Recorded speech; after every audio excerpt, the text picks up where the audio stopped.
Hi, everybody. That music always makes me want to sit and dance in my Me chair. too. I dance with my fingers. Yeah, I'm definitely a chair dancer now. There was a time before I got hurt, I could stand up and dance, but I can't do that anymore. Um, so how have you been, my friend? I've been doing wonderfully. I can't complain. What about yourself? Hanging in there. I'm still kind of blown away by the fact that the channel Life After Life NDE Yeah, asked me to be interviewed for their channel, and that's what we did last night. I wound up wonderful. starting my slumber party like 30 minutes late because Uh-huh. I knew we would go over, and Okay.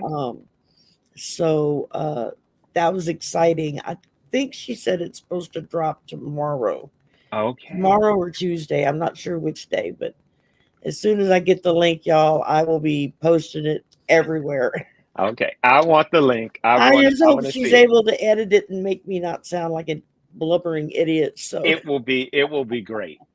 Just yeah, no, send me the link. I've been watching that channel and I saw that I she have would too. have people on the community in there and it's like I'll like save it to watch later, but send me the link. I want to see it. You got it. Yeah. Well, that was it. I've been watching it off and on for quite a while. Hmm. And then one day I saw Linda G was on it. I went, "Oh, wow," so I Yeah. watched it. And then Hmm. she did one with Sterling, and then she did one with Uh-huh. Marianne, and Yeah. she did one with David, Tarot by the Bay. She did one Uh-huh. with Arthur.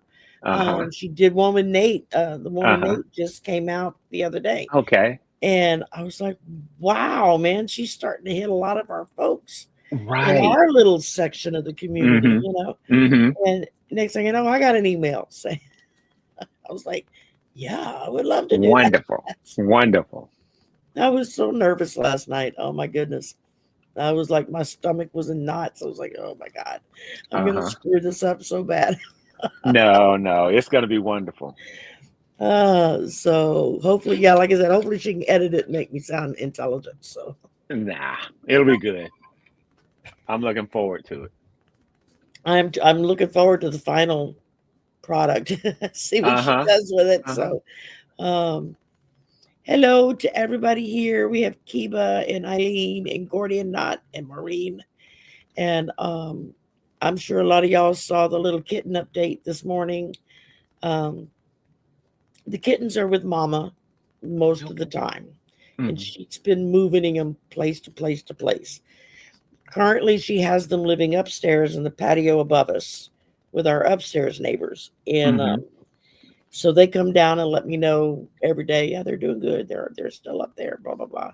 Well, this morning I was out drinking my coffee. I had been out 10 minutes. And all of a sudden I heard this loud crying, and I could tell it was one of the kittens. And I jumped up and I'm looking around like, where is that coming from? I mean, it was loud. And I saw mommy cat come running down the stairs. And so I went around the edge of the patio, and she was trying to pick him up and move him out of the bushes. He had, I don't know if he rolled off, if he was playing, backed off, whatever, and fell off the patio upstairs Wow. and fell down. But fortunately, he fell into the bushes. There's like a big, huge Mm. dying bush under this, Uh-huh. and he fell into the bush, so he didn't fall on concrete or hard ground. It Okay. might would have killed him if he had. Yeah. And so she had him and was, or her, whatever it is, I don't know. It was Patches, the calico one, and she was bringing Mhm. her out from the bushes, and I came around the corner and she saw me, so she dropped her at my feet, and so I grabbed her and I picked her up and checked her and make sure nothing Uh-huh. felt like out of place, Mhm.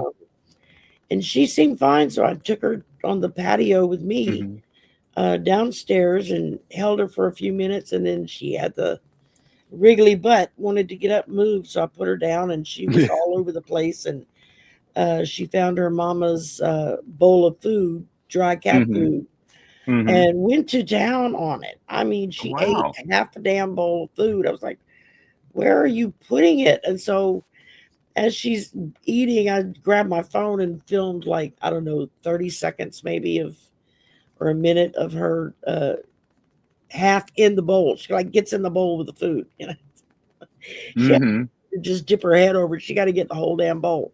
And, Uh-huh. so she hung out on the patio for me for about an hour this morning. And then I Okay. got up to go to the restroom. And when I came back out, she was gone. I guess Mommy Cat figured, okay, you had playtime.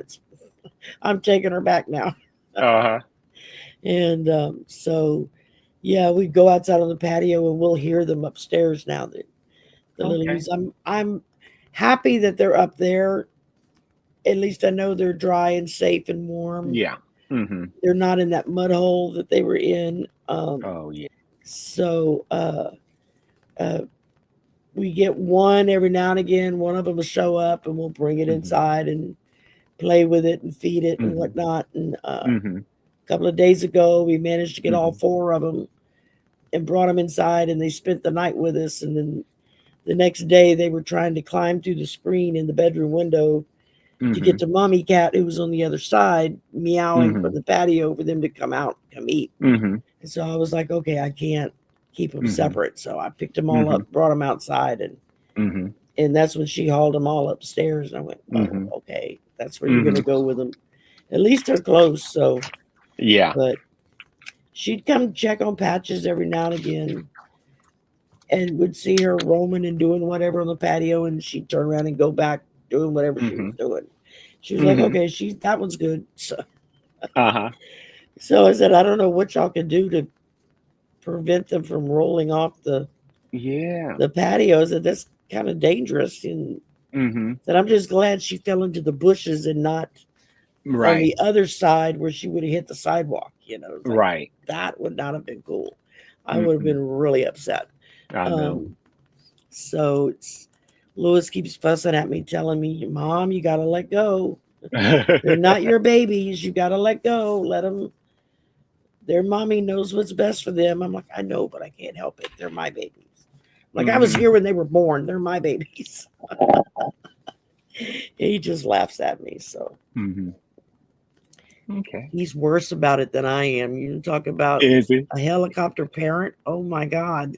Okay. Okay. Whenever Okay. we bring one in, he is like all up. They're all on Okay. him or they're on his bed. Or, Uh-huh. like, yeah, and you fuss at me about letting go. Right. Right. Oh, Projection. so looks like Sylvia's here, Rose is here. Welcome, welcome. Patches Yeah. Power, you got it, man. I Yeah. noticed the other night when we had all four of them here, they all have blue eyes. Oh, you had them on? And I had them all the other night when we got all four of them. It was Okay. like around midnight or something, and it was storming outside. We brought them all Mhm. inside to dry off and be warm. And Mhm. and I we had the overhead light on, and I was just messing with them on the bed. And Okay. I got to looking at them. I went, "Wow, all four of you have blue eyes. I don't know if they're going to stay blue, but Yeah. all four have Mhm. blue eyes." So, Mhm.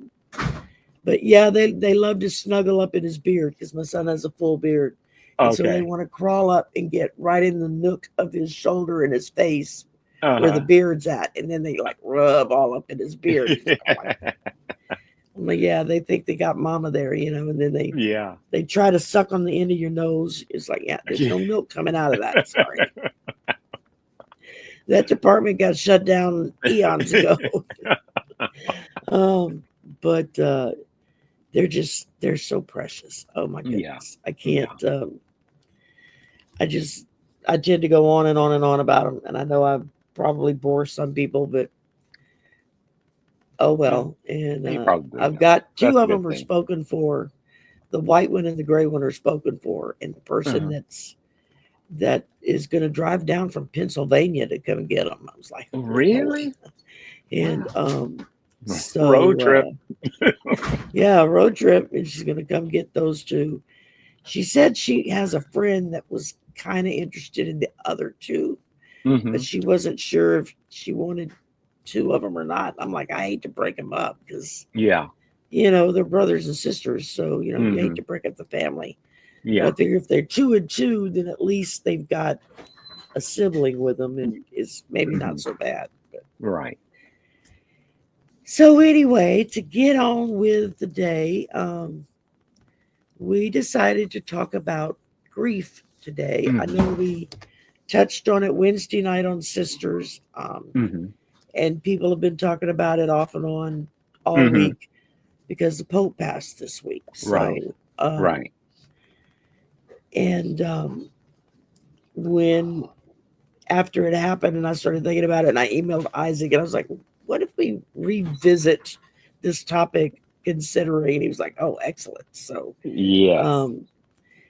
I mean, I know the notes that we had from the last time we covered it was more like personal grief, but Right.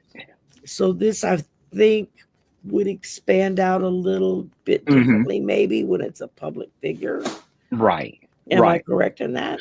Oh yeah. I think I started thinking about it, and a lot of thoughts started coming to me.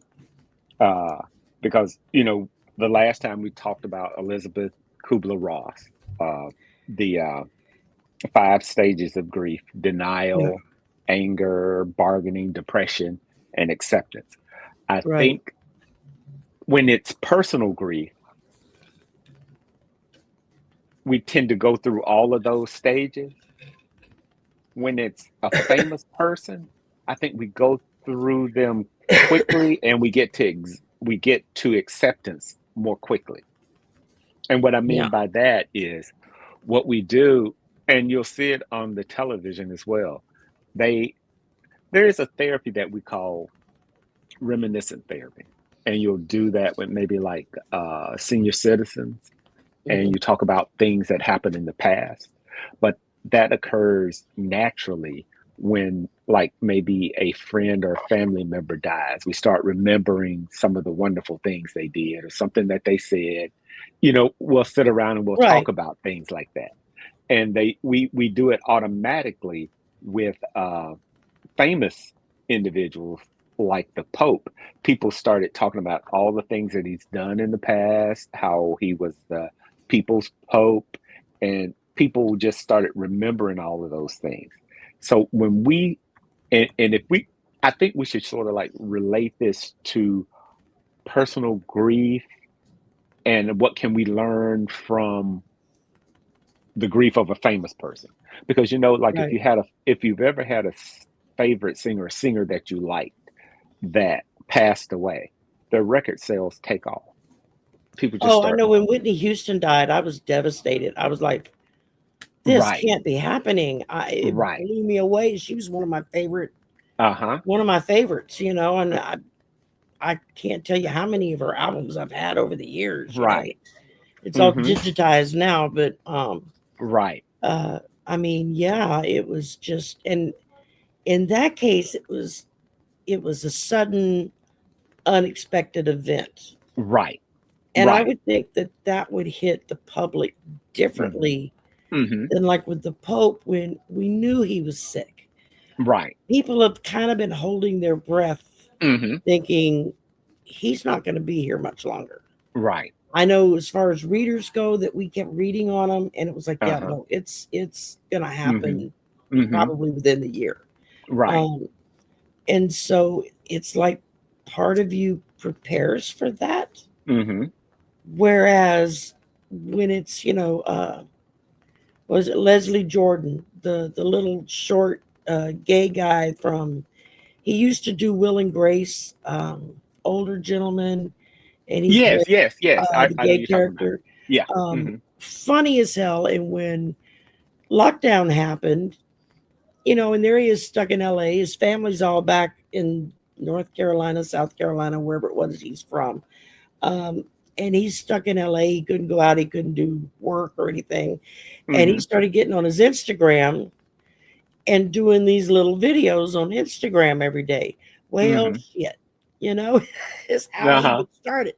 And somebody started making merch for him that just said, well, shit, And there were several other little sayings that he would say too. But it's like I remembered him vaguely from the TV show, but I wasn't. I watched the show, but I didn't watch it. It was kind of like if it was on and I was available, I would sit down and watch. But Uh-huh. Other than that, it didn't bother me. But Mhm.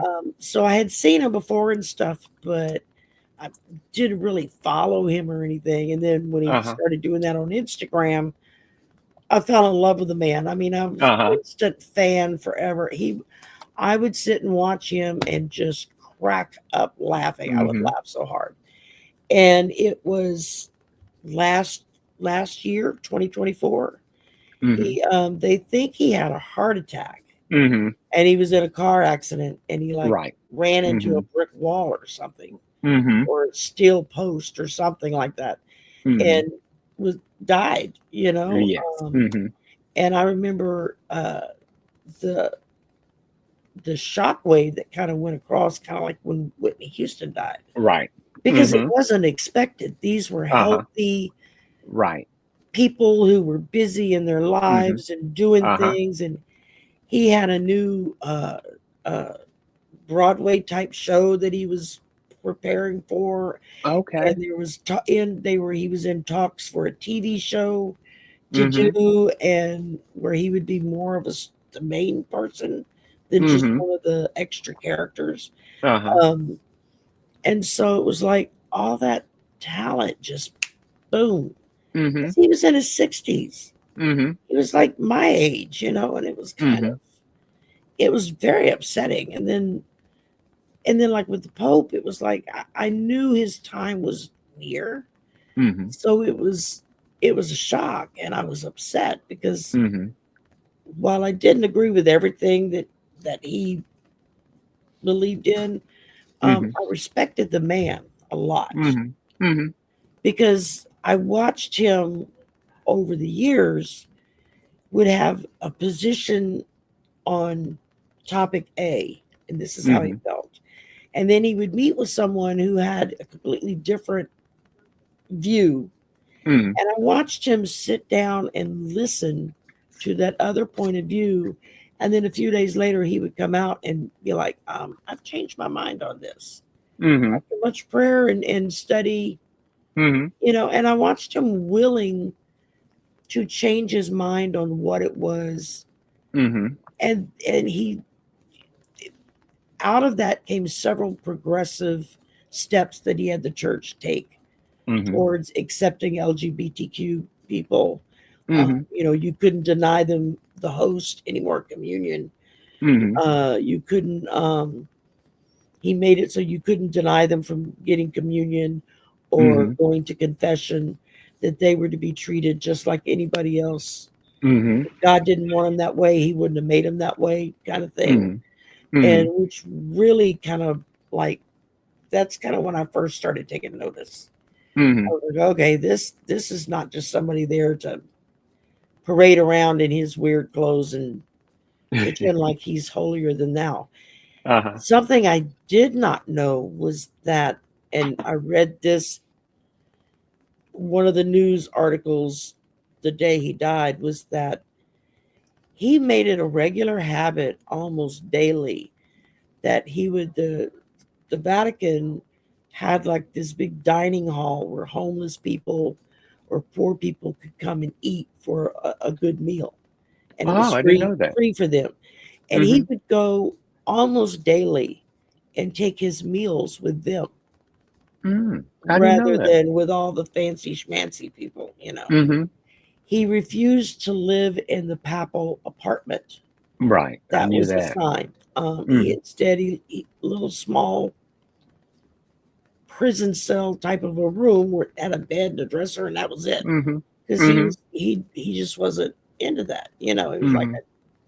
that's wasteful spending. And Uh-huh. why he wasn't comfortable with all that stuff. Uh-huh.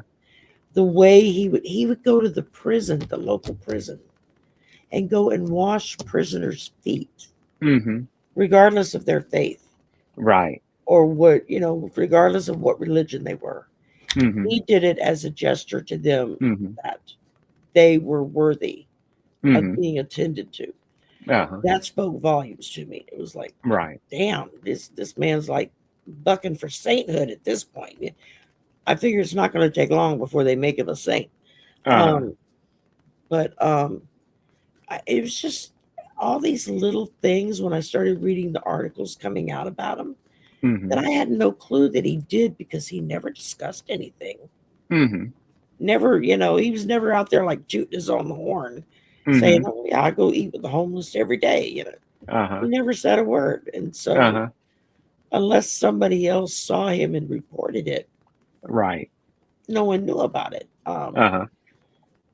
But it just really kind of brought home to me that the the humble person that he was Mhm. really him. It Mhm. wasn't an act. Mhm. Because especially when you talk about faith leaders, you get a lot of them that get real good at putting on an act of giving to the poor or helping the Yeah. needy. And Mhm. it's not about helping anybody. It's all Mhm. about tooting my horn and aren't I Mhm. fantastic and wonderful because I do these things.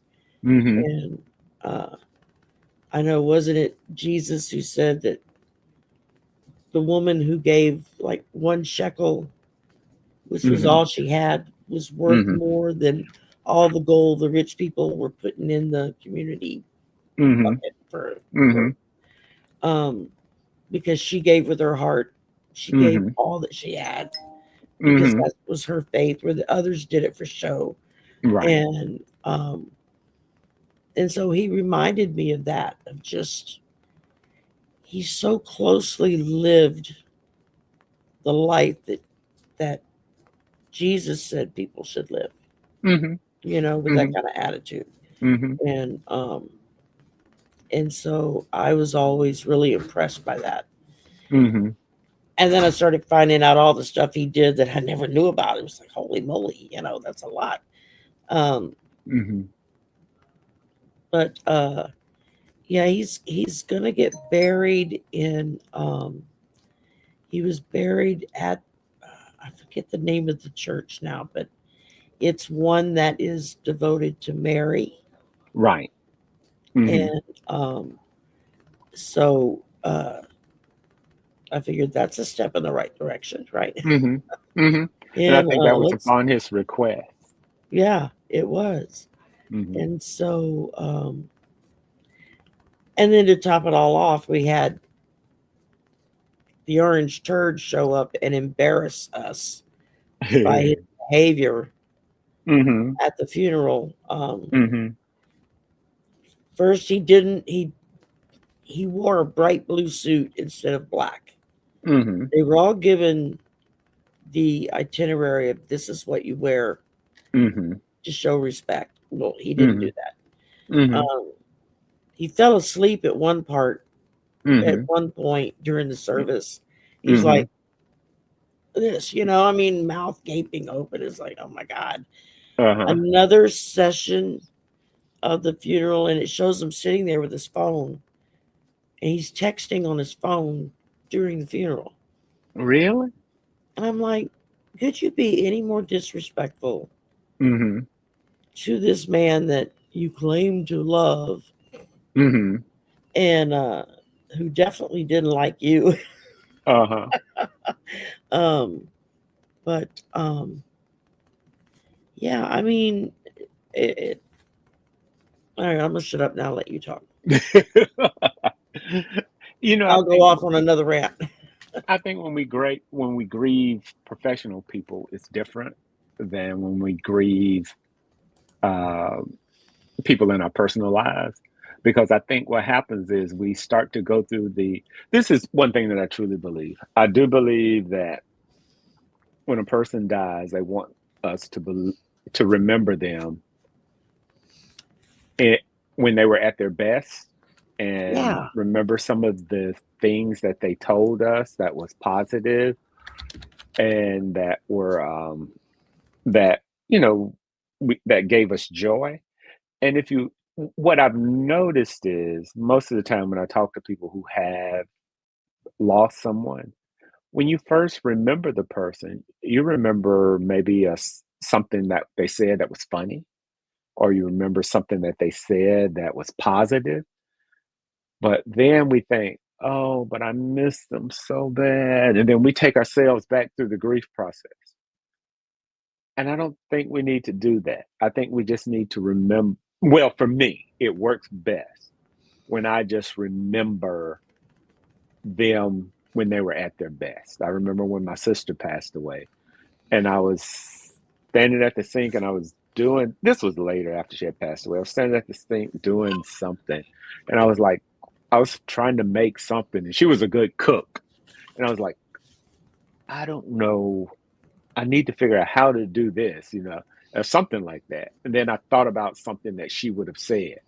And I was like, oh, okay. And and I stayed on the positive because I have been in the past, I've gone back to the grief process. Yeah. And all they're doing is they're just showing up, letting us know that they're there. Yeah. And we accept that from famous people.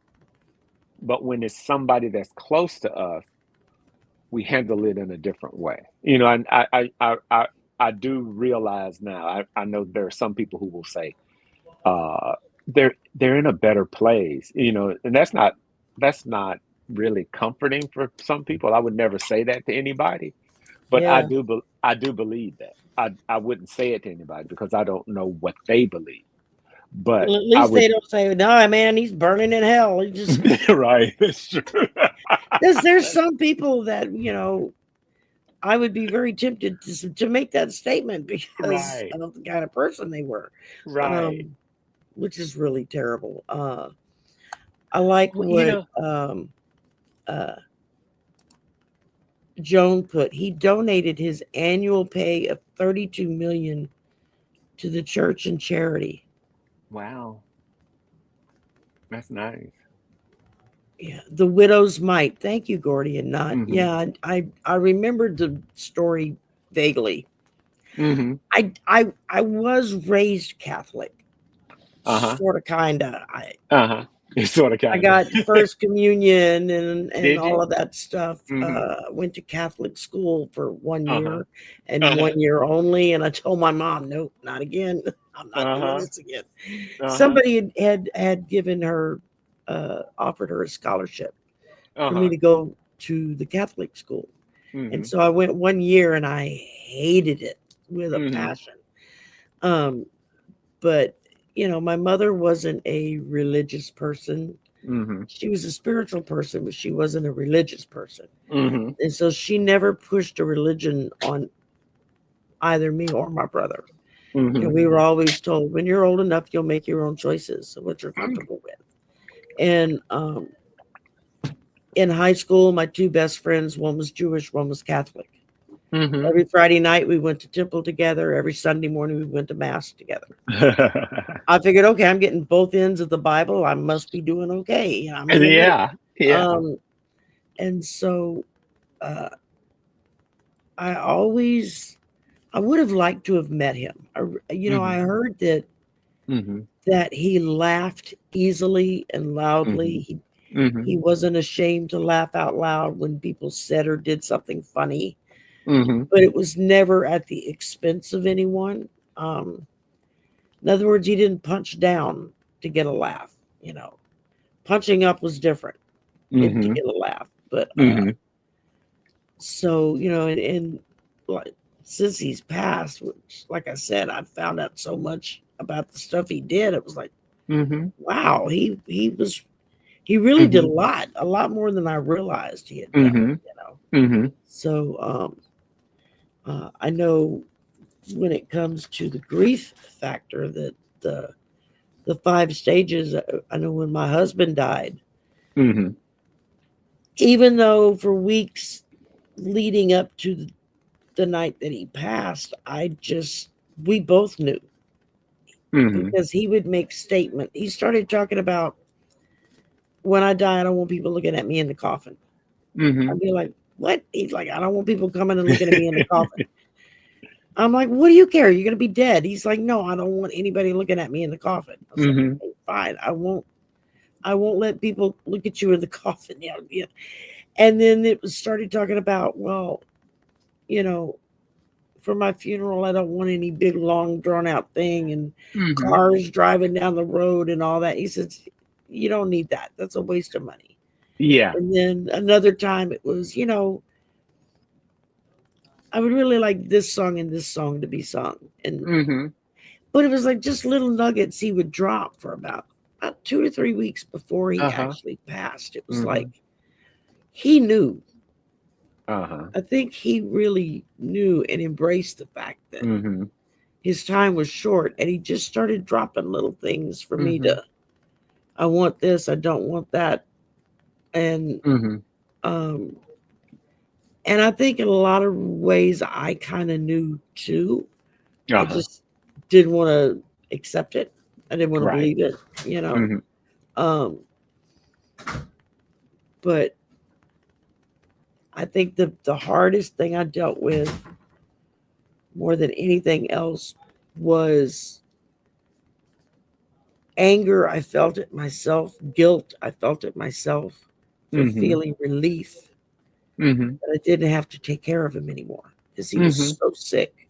The Mhm. last year he was alive, his health had gone downhill really bad, and Mhm. it was exhausting. And I Mhm. had just I got hurt like a couple of years before he died. So I was Mhm. dealing with everything happening to me and my pain, and then Right. trying to take care of him on top of it. And Mhm. I know my mother told me later on that she would worry that she didn't know how long I could keep it up of Mhm. trying to take care of myself and take care of him both. Mhm. And Yeah. so when he died, I felt a lot of guilt because I was relieved I didn't have to do that anymore. And it Mhm. was like I felt like I was betraying him almost because I had those feelings. Mhm. And but then I talked to someone who was doing counseling, and they were just a friend, just in a side conversation. And they Mhm. started asking me about, how was I dealing with things over my husband. Mhm. And I finally opened up and shared that. And they were like, you don't have anything to be guilty about. That's Right. a natural reaction to feel that way, Right. you know? Mhm. So that when my mom passed and those feelings came in, I was able to say, I did everything I humanly could do. I got her the best care I could get her. And the rest of it is what it is. And it's not my fault that it happened. I Mhm. couldn't stop it. So, um, yeah, Mhm. I think that's one of the things on the personal level people get Mhm. so hung up for. Mhm. And maybe that's part of that anger and bargaining section, Mhm. because you're especially if it's somebody you've been taking care of that was sick Mhm. or sickly. Mhm. Mhm. Um, I think when it's sudden, like an accident or something like that, that's almost like a different level of grief Mhm. because there is no time to prepare. It just boom happened. Mhm. And Yeah. I think that's true as well, like you were saying with celebrities or people that are in the public eye, leadership positions and whatnot. That Mhm. Quick, because I'm getting ready to leave for work. There is no cover. You can't take it off. There's instructions on the back on how to wash it on this little tag. okay, You all just right, wash this by itself in cold water. I'll take care of it. Candy Bear had an accident in his doggy. He has his own little doggy bed that he sleeps in, Mhm. Mhm. and he's gotten to the age he has no bladder control anymore. Oh, okay. And so it's like when he's got to go, out it comes. There's Okay. no warning, Okay. Um, we tried doing the doggy diapers. No, Uh-huh. that didn't work. So if anybody needs extra small doggy diapers, let me know. I'll send them to you. I got a whole pack.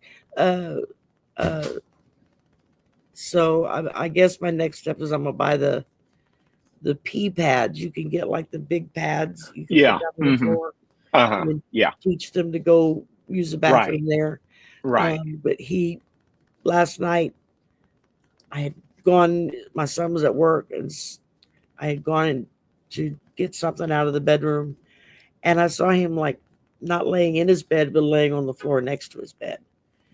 I'm like, why are you laying on the floor? And I walked over and I reached down to pick up his bed thinking, well, maybe something fell in there or something Mhm. that was uncomfortable, and it was all wet. And I went, Oh. oh, he had an accident in his bed. And Mhm. so he wound up sleeping on the carpet all night long, upset. Oh, okay. So I told my son, I said, don't let me forget to wash the bed. Mhm. And I did forget. I'm glad he brought it to me just anyway, y'all don't want to hear about pee pads and doggy beds. So Mhm. I don't remember where I left off, so I'll let you take back over. It's gone. Well, I was just reading Maureen's. She said she was talking about her somebody took a brother's life, and you know we're really dealing with a lot of emotions because our mind wants to understand, and I think that's why we Yeah. keep going back through the grief process. Our mind is trying to understand because really think about it, it doesn't have anything to connect it with. Our mind is like a computer and it says, oh, this is what happens, so this is the way you should think about it. But when something like that happens, you don't know how to think about it. It's like Right. you really have, if you let me say this, if a person would go to therapy, there's a you would have a way to structure it, to look at it, to think about it. But when something happens in life and we don't go to therapy or we don't talk to somebody, because some people they talk to their, a family member or elder or priest or something. If we don't have any way to process it, our mind keeps turning it around because we have to sort of check it out. And it's like you Yeah. said, your friend had to actually validate that no, this is normal. Because see, you would struggle with that. But that's Right. what I think it is. I think we do sometimes have to say something to somebody. Yeah. And it was a friend. It wasn't like a close friend, and maybe that's Uh-huh. why I felt comfortable opening up with Uh-huh. this person, because they were Y- more like just a casual friend. Yeah. And I knew, I mean, they weren't a professional counselor yet. We were still in Uh-huh. college. And so they were getting ready to go, they were getting ready to graduate and then go into grad school Mhm. for it.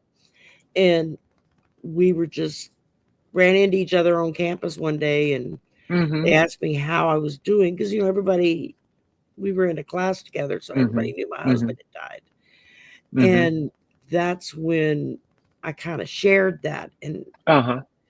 And it was great because he was able to say, no, there's nothing wrong with feeling that. That's Right. perfectly normal. Right.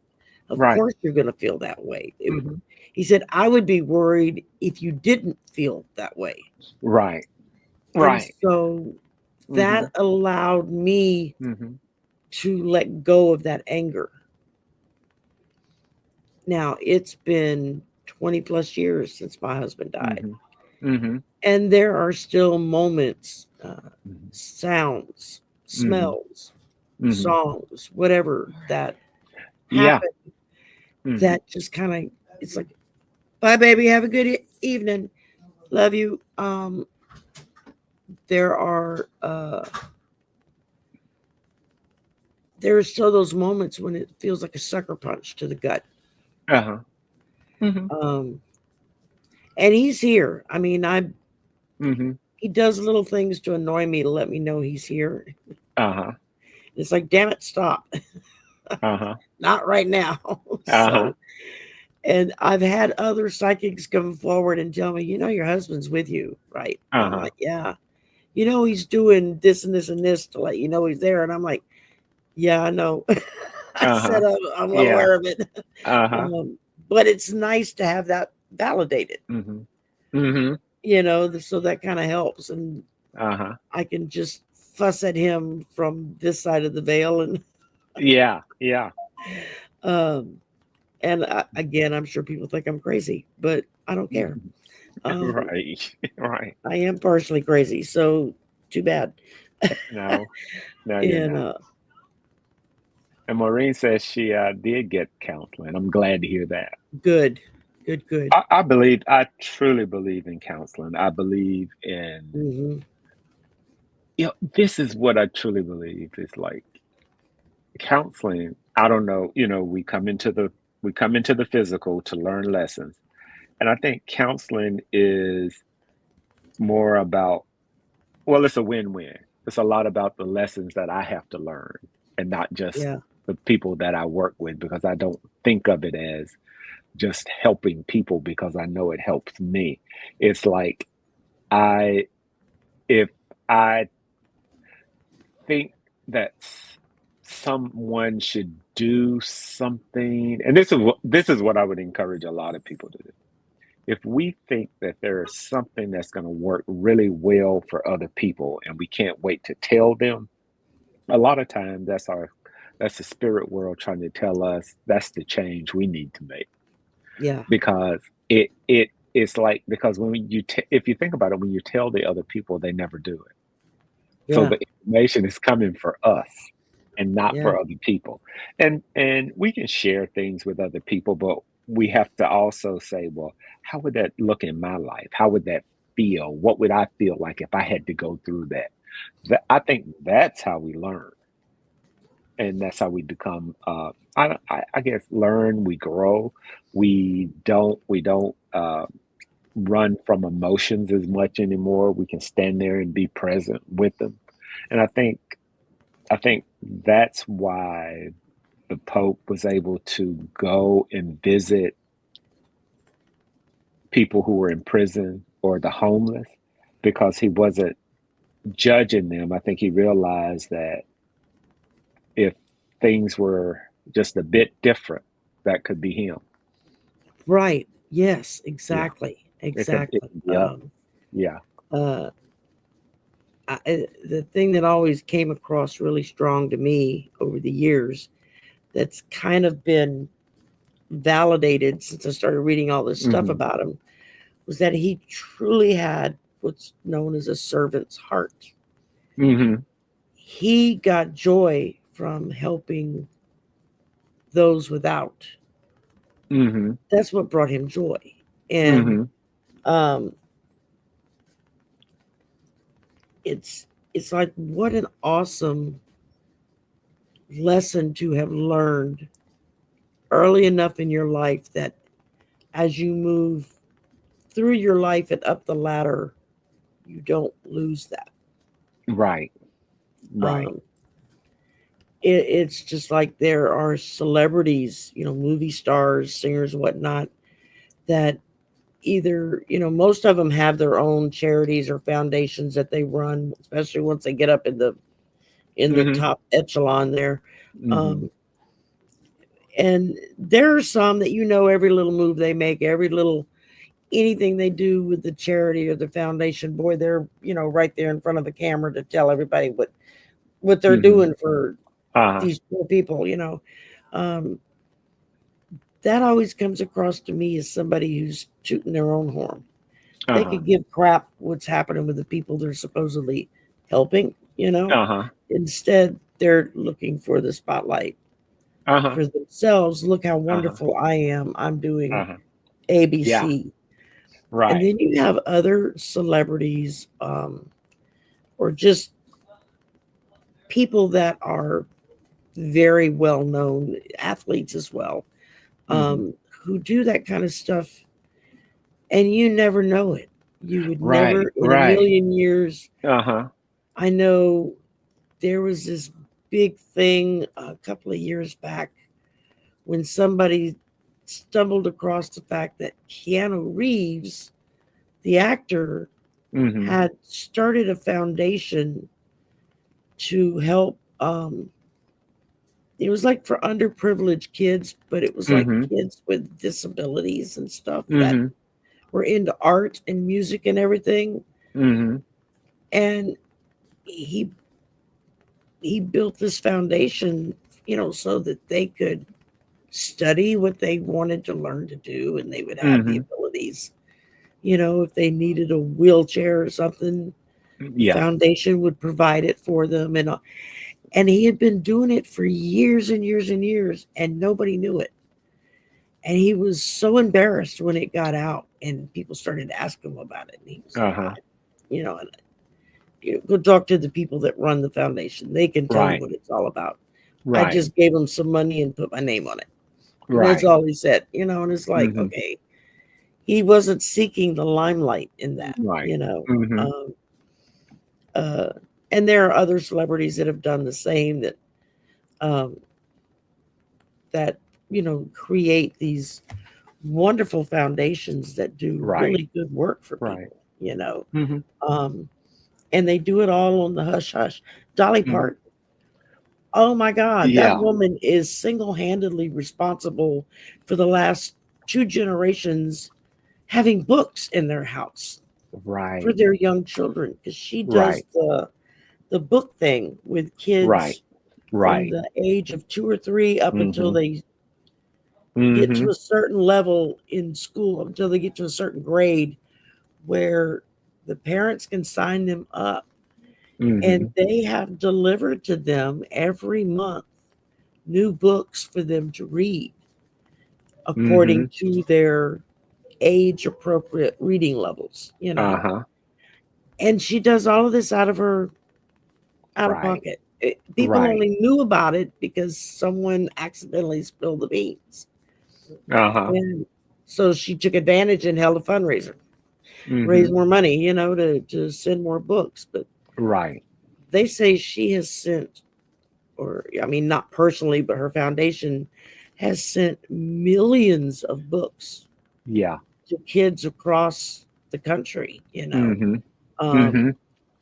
you have other celebrities that go into these war-torn countries, or some of these really poor third world countries, that Mhm. build schools or build hospitals or do this or Right. that unless somebody catches them in the act, you would never know they did it. Right.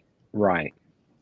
President Carter and his wife, Rosalind Carter, Wow. Yeah. Habitat for Humanity. I mean, the man didn't Yeah. just put his name to it and gave him money. Right. He He put did his the damn work. tool belt on and showed up Yeah. on work day, and let's build a Yeah. house. Right. And it's like, that speaks volumes of Mhm. where his devotion and faith Mhm. went to. Because Right. anytime I have somebody say something about, yeah, they're not really a Christian, they don't act like a Christian, I'm like, I don't care. Right. Whatever they believe, they believe. But if you want to know what a real Christian looks like, go see what Jimmy Carter's doing. Right. He is walking the walk, Right. you know. Right. Uh-huh. Um, so and there are others that are like that as well. I just don't Yeah. remember off the top of my head. Yeah, Um, you remember a lot of them. But there but there it are a lot just of there are a lot of good people in the world. A lot of oh good yeah, people. a lot of good people, a lot of that really do care, Yeah. and Yeah. they don't have the know-how or the time to Mhm. physically get involved. So Right. they very Mhm. quietly write those checks and Mhm. help start a foundation, or Mhm. help them fund and hire the staff needed to run a foundation. Right. Um, Mhm. there are those celebrities that are Mhm. real divas when they're on set making a movie or making a TV. Like, nobody wants to work with them because they're such a pain in the ass. And then there are others who always show up on time. They do everything they're asked. They don't cause trouble. I Mhm. mean, they'll be the first one to speak up if they don't like something or think something could be done better. But Uh-huh. they don't make it about them and make a Right. fuss. Mhm. Who then will turn around at the end of a shoot and give, like, the people in the crew who are just your normal Jane and Joe workers going to work. They're building Uh-huh. sets. They're doing the catering. They run the catering company. Whatever it is, and we'll turn around and give them, like, huge bonuses. Again, Keanu Reeves, one of his John Wick movies. At the end Oh, of the movie, he gave all of the stuntmen like motorcycles, one wow. top of the line, like $40,000, $50,000 a piece motorcycles. There was Mm-hmm. another movie he worked on where he gave everyone like a Rolex as a parting Mm-hmm. gift. Thank you Yeah. for all your hard work. And it's things like that. And you would never know if somebody didn't spill the beans and Right. tell, because they don't talk about it. They're like, Mm-hmm. yeah, it's not necessary. Um, Mm-hmm.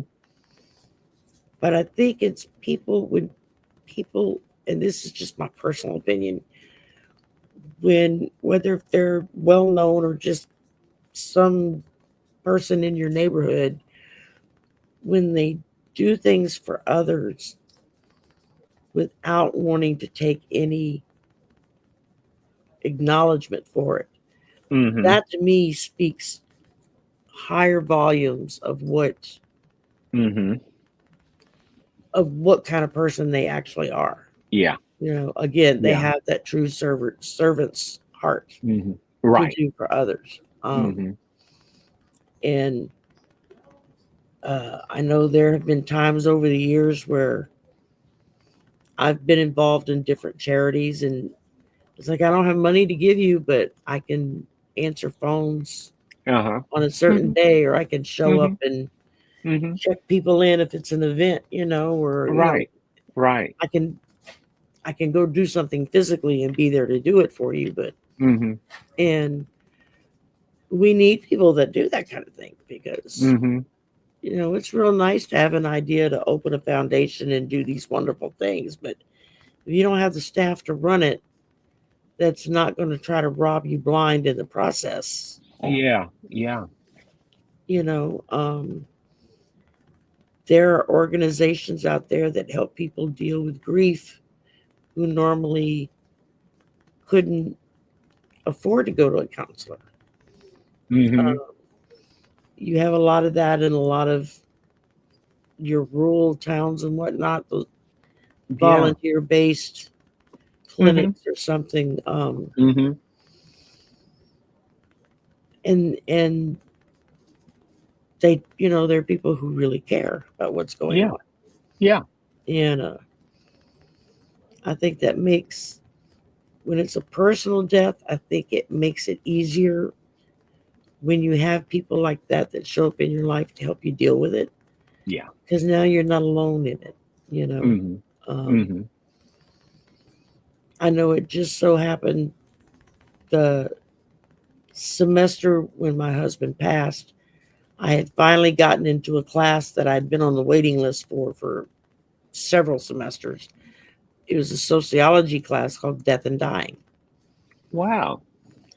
And it was like, how fortuitous was that Mm-hmm. when my husband died, that was the semester I was in that class. Yeah. Because they were all there and helped me get through some of the worst stages Yeah. of those feelings, even though we were all students Yeah. together. I Mm-hmm. mean, there were students there that were 18, and there were students there like me that were in their 40s. So, Yeah. um, Mm-hmm. but it was a huge help Mm-hmm. with me, to kind of get past certain points. Mm-hmm. And I don't know how true this is, and you can tell me if I'm right or wrong on this. I had someone tell me once that when you talk to someone who's just lost a person, Mm-hmm. don't ever say to them, "Well, I know how you feel." It's like, Mm-hmm. no, you don't. You have no clue how they feel. You may Right. have been through something similar and you have Yeah. your feelings of how you dealt with it, but you Mm-hmm. have no clue what's going through their mind, and you don't know Right. what they're feeling. That's And that true. always kind of stuck with me. It's Yeah. like, okay, wow. Mm-hmm. Um, so I don't know how true that is. Is that something that's I think I think it's true. I've heard other people say that because you don't know how it is. And there are some people who really don't know what to say when yeah, someone passes away, they just don't have words. And I think that's appropriate to say, well, I'm sorry for your loss. We hear that one a lot, but those Yeah, may be the people who don't really know what to say. We can't exactly. get it wrong. Oh, it's really easy to get it wrong. I mean, I know what made me feel better when people would say things to me were those that would just simply say, I don't know what I can do to help you through this, Mhm. but if you Mhm. need something, call me. Mhm. And they would leave it at that. And that was Mhm. more of a comfort Yeah. to know that if my vehicle Mhm. broke down, well, I can Mhm. call so and so's husband and he'll come Mhm. fix it. Or if this happened, I can call so and so and she'll go take care of that for me, that kind of thing. And Mhm. so, yeah, I think that's a big, Mhm. uh, an important aspect of not trying to one up the Mhm. person who's grieving, but Yeah. to just let them know I'm here. If you Right. need me, I'm here. Mhm. Um, and that just hearing those words sometimes is all that's necessary. You don't have to actually do anything a lot of times. Mhm. They know you're there, and that's the comfort that they need. They Right. don't need to take it Mhm. further. Yeah. Um, Mhm. Anything else you want to add? Mm-mm. Mm-mm. We've been at this an hour, so Yeah. Mhm. I think we'll this was wrap a it good up. talk. Yeah. Y'all I had think that's some really good stuff going in the chat too. I was trying to yeah. read as I went, Mhm. um, which isn't always easy to do. Yeah. um, yeah, Brenna, you're right. It was meant for me to be in that class, Mhm. and you know what? That was the same class that I was in that same class when 9/11 happened, Wow. and the the class was like an afternoon class, and everybody showed up. The teacher was late getting to the class, and when she arrived, she was like, I didn't think anyone would be here. I was just going to put a note on the door and say class canceled. And we're like, isn't this class what what what what just happened? Isn't that why we're meeting in this Yeah. class? Yeah. And come to find out, one of the young girls, 19, 20, her twin was working in one of the towers Wow. on an internship. She was in the second tower that was hit, Wow. but their office faced the first tower that was hit. And so they saw Mhm. it happen. And their boss was like, everybody out, get Mhm. out now, get your stuff, let's go. And they're like, but that's the other building. That's not us. And she Mhm. said their boss was adamant. No, everybody leave now. Yeah. They were a good 6 blocks away when their tower got hit. And they've Good. been about 10 floors above where it got hit. She would have never Mhm. got out. Right. And it was just seeing somebody dealing with this information who showed up for this class to share it with everybody, and it was her twin sister. And Yeah. yeah, it was a great feeling to know that we were all able to help her process that, you Yeah. know, and deal with the fact that despite what almost happened, she's okay and is Yeah. heading home now. Right. Um, Mhm. so, it's looking for those little blessings Yeah. that can show up at odd times. Mhm. Mhm. Um, there's one other thing that they've got on this list I want to bring up because it Okay. happened personally to me, and then we'll Mhm. shut down. And Mhm. that was the myth that if you don't cry, you aren't sorry about the loss. Mhm. Yeah. I'm not a public crier. Uh-huh. I'm a private crier. I will cry at home Mhm. where no Mhm. one can see me except maybe immediate family. My son could have told you how much I cried when Yeah. his dad passed. Yeah. But nobody else knew, not even my close friends. They Right. they didn't see it. I Hmm. didn't open up. It was like I would shut that Right. off, flip Right. that Hmm. switch, and we're not Hmm. going there. Hmm. And evidently, several people had made comments about, well, she doesn't seem to be very heartbroken about it. You don't see her Hmm. crying or anything. And Hmm. Lewis found out about it Hmm. and went and got in some people's face. Now, he was a 17-year-old kid. We're talking Yeah. adults, that he Uh-huh. confronted and was like, you have no idea.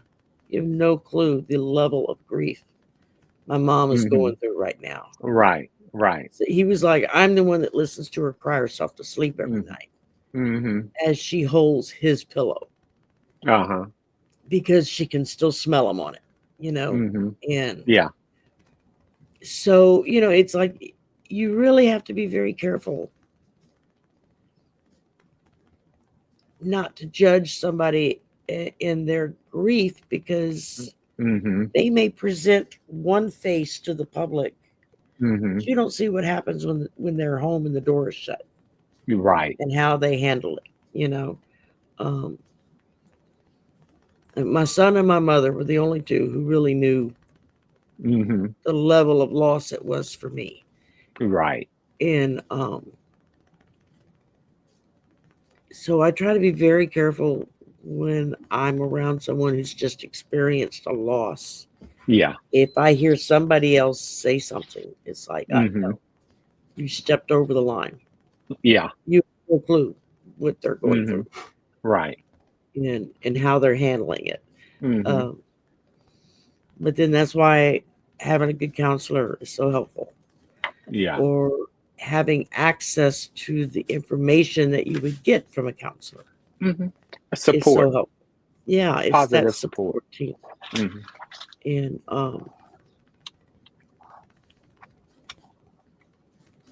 that's I'm done. Okay. I just, I was re-skimming the list because I kept thinking there was something on here I wanted to make a point of. Uh-huh. Good. It Good. escaped my brain, and then I finally saw it. It's like, oh, Hmm. that was the one. Okay. Hmm. So yeah, it was. Thank y'all for coming. Thank you for all your great conversations in there. I mean, wasn't Yeah. like y'all had a lot of questions or anything, but Hmm. wow, y'all were really, Hmm. really. I love seeing the support that you give to each other. Yes. You Yes. know, Hmm. it's That's like we don't important. have a very big crowd of people that show up for this particular show, and that's okay. I'm kind of Hmm. glad because it allows you all to be a little bit more personal Right. with each other. Uh-huh. Right. Whereas if there was 500 people here, Yeah.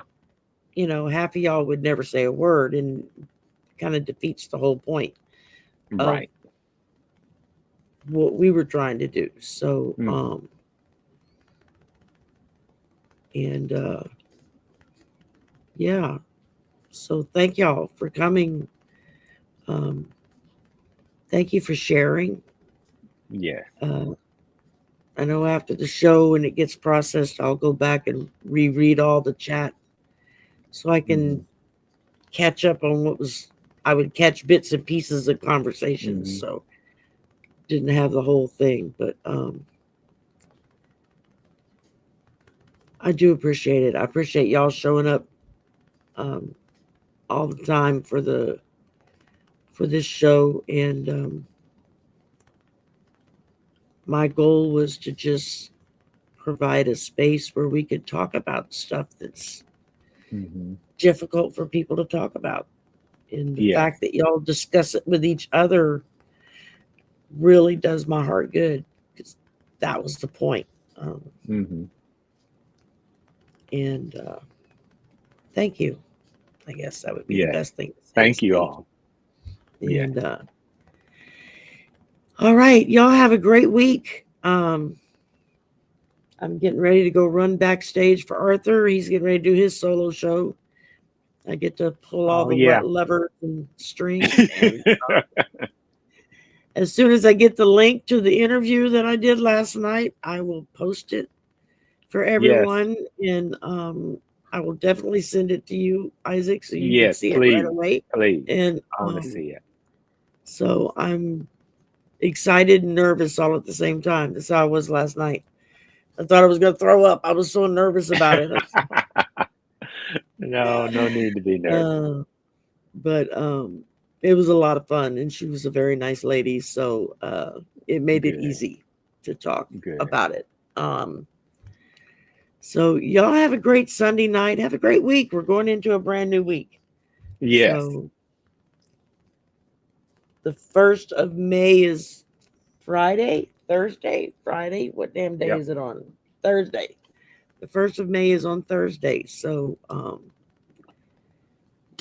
start the week ushering out April and end the week bringing in May. So Yes.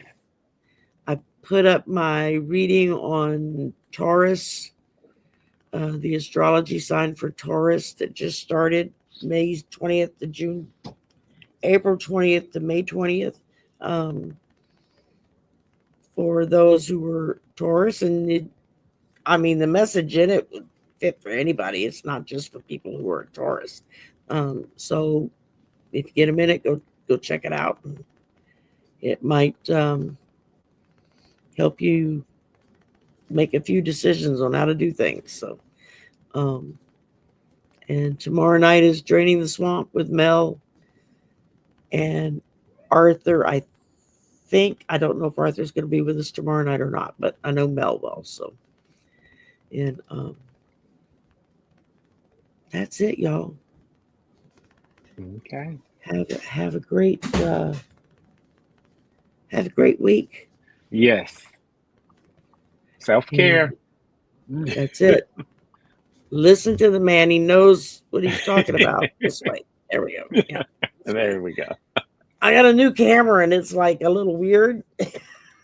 I have to be careful when I move because then it has to refocus. And I'm like, oh, whoa. Oh. My brother won a camera, like an expensive webcam camera. Okay. And he brought it to me and said, I don't need it. I don't like it. You want it? I'm like, yeah, I'll take it. Oh, great. Great. And so I'm just trying to get used to it. All right, y'all. Have a good one. We will see you in 2 weeks. 2 weeks. Bye for now.